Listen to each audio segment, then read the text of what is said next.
ஆண்டவர் இரட்சகருமாக இயேசுவின் இனிதான நாமத்தினால் உங்களை வாழ்த்துகிறேன். இந்த நாள் நம்முடைய ஆவிக்குரிய சிந்தனைக்காக மத்தேயு எழுதின சுவிசேஷம் 1ஆம் அதிகாரம் 23ஆம் வசனத்தை நான் வாசிக்கிறேன். அவன் இதோ ஒரு கன்னிகை கர்ப்பவதியாகி ஒரு குமாரனை பெறுவாள், அவருக்கு இம்மானுவேல் என்று பெயரிடுவார்கள் என்று சொன்னான். இம்மானுவேல் என்பதற்கு தேவன் நம்மோடு இருக்கிறார் என்ற அர்த்தமாம். இம்மானுவேல் அதனுடைய அர்த்தம் என்ன? ஆண்டவர் எப்பொழுது நம்மோடு கூட இருக்கிறார் என்று சொல்லப்பட்டிருக்கிறது. இயேசுவுக்கு அநேக நாமங்கள் கொடுக்கப்பட்டிருக்கிறதில் பார்க்கும் பொழுது இம்மானுவேல் சொல்லி ஒரு நாமத்தை சொல்லப்பட்ட ஒரு பெயர்.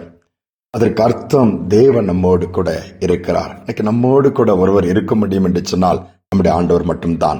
பெற்றோர்களாக இருக்கட்டும், பிள்ளைகளாக இருக்கட்டும், உற்றார்களாக இருக்கட்டும், நண்பர்களாக இருக்கட்டும், யாராக இருக்கட்டும், குறித்த காலம்தான் கூட இருக்க முடியும். ஆனால் நம்முடைய ஆண்டவர் அப்படி அல்ல, எப்பொழுதும் கூட இருக்கிறவர், என்றென்றைக்கும் மாறாதவர். வேதம் சொல்கிறது இருந்தவர், இருக்கிறவர், வருகிறவர் என்று.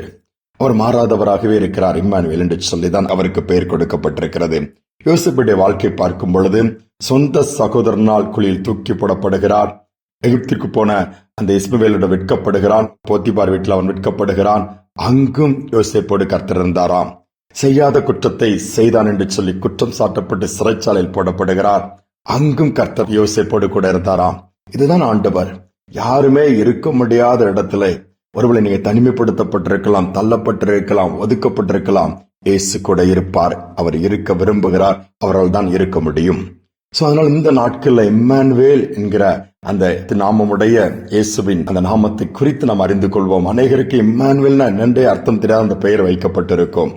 ஒரு சமயம் ஒரு பையனுக்கு ரொம்ப துக்கம். அவங்க பெற்றோர் போய் ஏமா எனக்கு இம்மானுவேல் என்று சொல்லி பெயர் வச்சிங்கன்னு சொல்லும்போது பெற்றோர்கள் சொல்லி பார்த்தால் புரியவில்லை.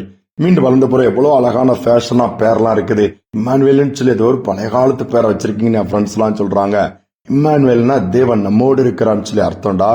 நானும் அப்பாவும் எப்பவும் அவங்க கூட இருக்க முடியாது, நீ போற இடத்துல எல்லாம் எப்பவும் கூட ஆண்டவர் இருக்கணும்னு சொல்லி நோக்கத்தோடு தான் இந்த பேரை அப்பாவும் நானும் விட்டுருக்கோன்னு தாய் சொன்னாங்களாம். சரின்னு சொல்லி அவன் அமைதியாகி விட்டான். நாட்கள் கடந்தது. படித்தான். உயர் படிப்புக்காக வெளியிடத்திற்கு போக வேண்டிய ஒரு சூழ்நிலை வந்தது. பெற்றோர்களோடு வளர்ந்த அவனுக்கு வெளியே போவதென்று சொல்ல எல்லாமே புதிதாக இருந்தது.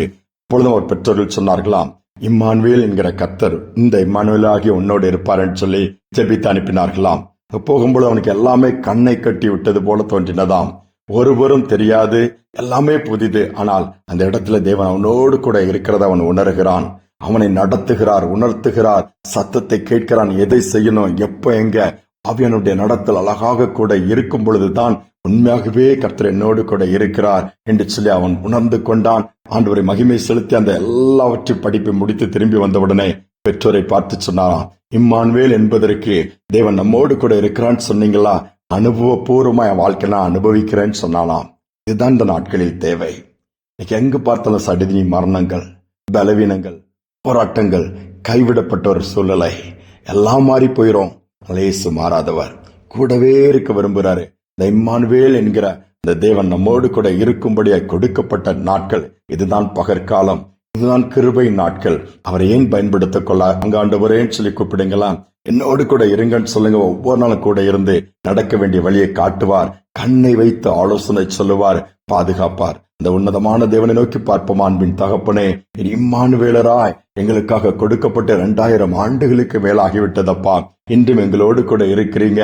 உலகத்தின் முடிவு புரிந்தும் சகல நாட்களிலும் எங்களோடு கூட இருப்பேன் நீர் வாக்கு கொடுத்து அந்த வாக்கு மாறாதவராய் எங்களோடு இருக்கிறபடினால் தான் எங்கு பார்த்தாலும் அழிவுகளும் போராட்டங்களும் இழப்புகளும் நிறைந்த வியாதிகளும் நிறைந்த அந்த நாட்களிலே நாங்கள் பாதுகாக்கப்படுகிறோம், பராமரிக்கப்படுகிறோம், நடத்தப்படுகிறோம். அப்பா, தொடர்ந்து நீ நடத்துவீராக. இதை கேட்டுக்கொண்டிருக்கிற ஒவ்வொரு பிள்ளைகளுக்கும் அப்பா நீர் இம்மானுவேலராய் இருப்பீராக, போதுமானவராய் இருப்பீராக. கூடவே இருந்து நீர் கிரியைகளை நடப்பிக்கிறத கண்டு கொள்ள அந்த பாக்கியத்தை கொடுங்க. தாழ்த்தி ஒப்புக் கொடுக்கிறேன். துதிகனமை ஏற்றுக்கொள்ளும் இயேசுவின் நாமத்தில் வேண்டிக் கொள்கிற நல்ல பிதாவே, ஆமேன், ஆமேன். இம்மானுவேல் என்கிற நாமமுடைய தேவன் நம்மோடு கூட இருக்கிறார். ஏன் கவலைப்பட வேண்டும்? எல்லாவற்றையும் அவருடைய கரத்திலே கொடுப்போம். அவர் துணையோடு நம்முடைய வேலைகளை செய்வோம். ஜெயம் நம்முடையதாக இருக்கும். இந்த சிந்தனையோடு இந்த நாளை தொடருவோம். மீண்டுமாய் நாளை தினம் சந்திப்போம்.